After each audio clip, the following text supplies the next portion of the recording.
We Made This. Cerebral Jukebox is proud to be part of the We Made This podcast network.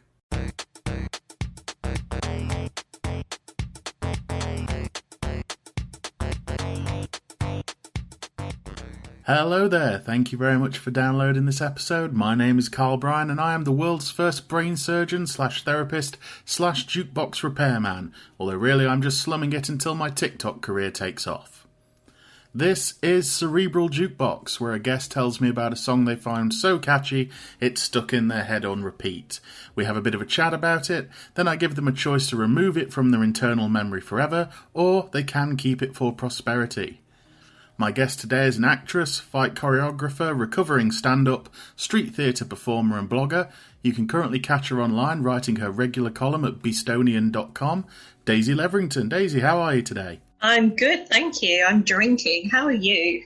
I'm not too bad at all. I'm not drinking for this one. Okay, I'll have one for you. Thank you. Right then, so let's get straight into it. What song is it that you picked for us today? I have picked the song Twisted, which is probably a little well-known song by Stevie Nicks and Lindsey Buckingham. It wasn't released by Fleetwood Mac and that kind of consortium. It was just an independent song, and it was most commonly found on the Twister soundtrack, the 1996 film Twister. That's right, yeah. So we've got a couple of quick facts here about the song, but quickly I'll just play a clip. You think you hear demons, I think you are the demon in this place where the images are born. So, a couple of quick things about Twisted. Released in 1996, the song was written for the soundtrack of the film Twister, which featured alongside Van Halen, K.D. Lang, Lisa Loeb and the Red Hot Chili Peppers. It was produced by Lindsey Buckingham and has Mick Fleetwood on drums. Nicks didn't read the film's script herself, however she did have her friend read it and tell her about it, and then she went from there. Her idea behind the song was the parallels of the lead character's extreme life of chasing tornadoes to her own life of being in a rock and roll band. The song did chart at number 41 in the Canadian Adult Contemporary Singles chart. Nicks wasn't happy with how the song was used in the film and then re-recorded it with new instrumentation later for her 2014 album 24 Karat Gold Songs from the Vault. She was quoted as saying, "When songs go into movies, you might as well dump them out the window as you're driving by because they never get heard." So, do you remember when you first heard this song, Daisy?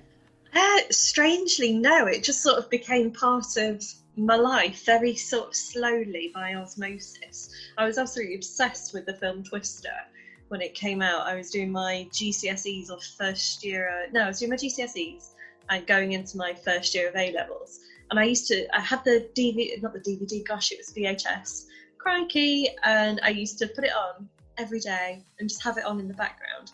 So I never really watched it. I used to do my revision at home or my homework. But gradually, the thing that I took from it was the soundtrack, which introduced me to like the Chili Peppers and Stevie Nicks and Van Halen and like a whole host of really, really great artists. But this song, I think because the opening is so different to everything else, this was the one that really stuck with me, and it plays in my head quite a lot. So I can't remember the first time I heard it, but I definitely remember it becoming part of my life in that sort of summer of 1996. Okay, and with it getting stuck in your head at that time, I think you're listening to it a lot because you had the film on a lot.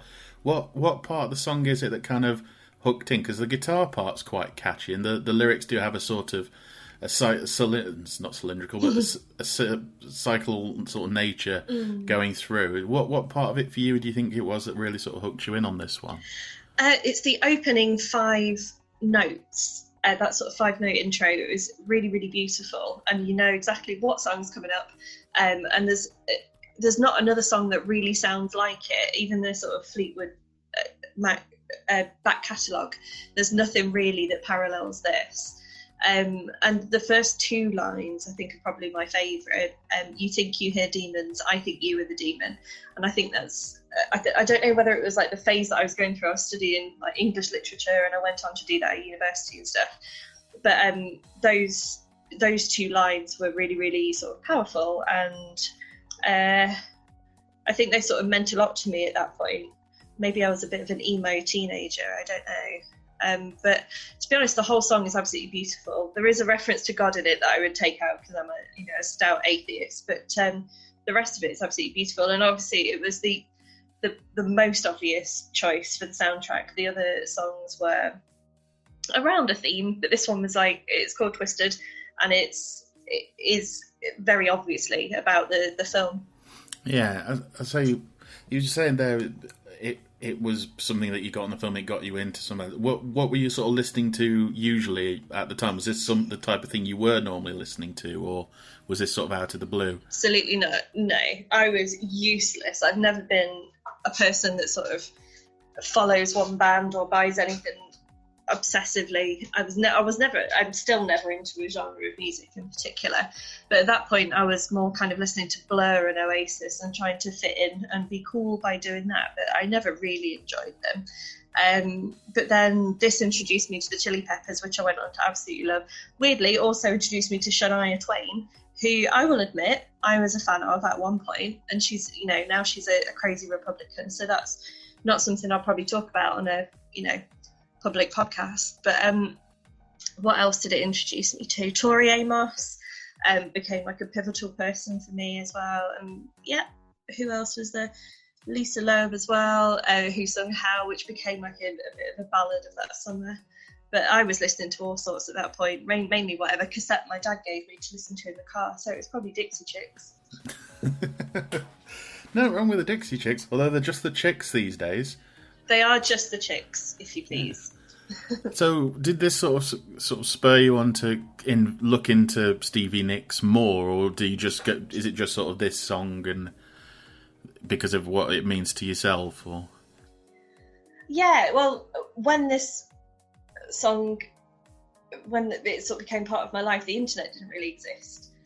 So it wasn't like today where I just put the title into Google and find out a bit more about the artist or whether it was part of an album. It was just an unknown mystery to me. So later that year or the next year, I went out and bought the CD once I had a CD player, which was amazing. And I bought the CD of the Twister soundtrack because I didn't know who this person was that sang it. I didn't really have a way of researching it, but I knew that if I bought the soundtrack, I'd be able to hear it again. So I went out and bought the CD, and that's what then opened me up to a whole load of other sort of genres of music. But it was this that introduced me to Fleetwood Mac. But then my dad, once he'd heard the magic words Fleetwood Mac, made me listen to everything and told me all about it and became the expert, and so I rebelled against that by never listening to it ever again. But I'm easy back into it now. I've got over it now, nearly 40. You say there that, well, I mentioned in the previous week, we're talking about Stevie Nicks' opinion of it when songs go into movies, they never get heard. I mean, just from your experience here, that doesn't seem to be the case, because this is where you sort of picked up on it from watching the film. Do you think that movies are a great way to get you into more songs and more different artists and yeah, for sure? It's I've had loads of movie soundtracks. Because I think there's something about seeing a film and then something about listening to the soundtrack afterwards and sort of placing where you heard different things. And it's like having an extra piece of that film just to keep. And you don't need to rewatch the whole film, you can just sort of dip into it. But I do agree with her in a way, because the song is used so lightly in the film and in such a background capacity. It doesn't kind of play over any of the big pivotal scenes. It's not used in like the dramatic ending or any of the kind of relationship scenes, really. It's just it's thrown in and sort of lost a little bit in a throwaway scene in a roadside diner. So I guess I do agree with her on that. But I also, at this point, when I was 16 and listening to this, I thought that Stevie Nicks was a boy and that Lindsey Buckingham was the girl who was singing on it. So because I just assumed by their names that was the way around it went. And then when somebody else told me I looked like Stevie Nicks, I was like, thanks, I guess. I guess I'll grow my hair. How dare you? Yeah, it was big burly man. But yeah, I'd love to. They could have said you look like Mick Fleetwood. This is true. Or Mick Hucknall would have been probably preferable. But no, I'd be quite happy if anyone said I look like Stevie Nicks now. So. Right, well, as I do in all of these episodes, I always offer to remove the song from the Cerebral Jukebox of the guest, or they can opt to keep it. Daisy, which one would you prefer to do? Both. I would like to keep it, but I would like you to remove the Shania Twain from this particular soundtrack. The song No One Needs to Know. If you could remove that and leave everything else, that'd be grand. You do that? Well, it is outside of J.A.X's usual remit, but I can't see it being a problem. It could be really, really, really painful. Still, we never know until we try. J.A.X, activate pain! Activating pain.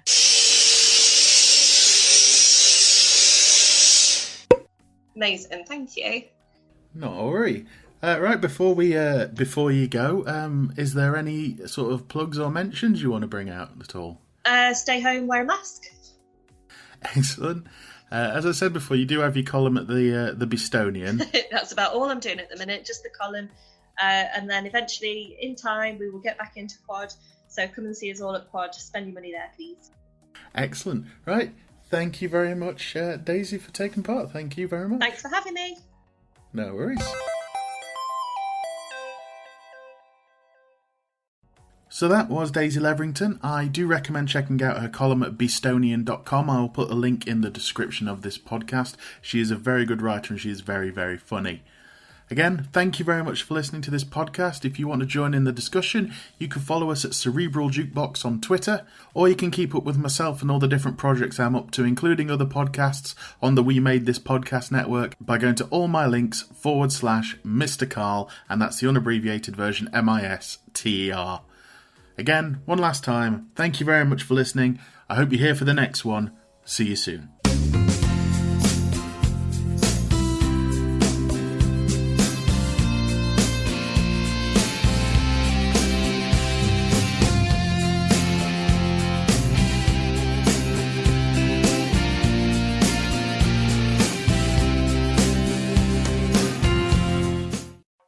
Elsewhere on We Made This.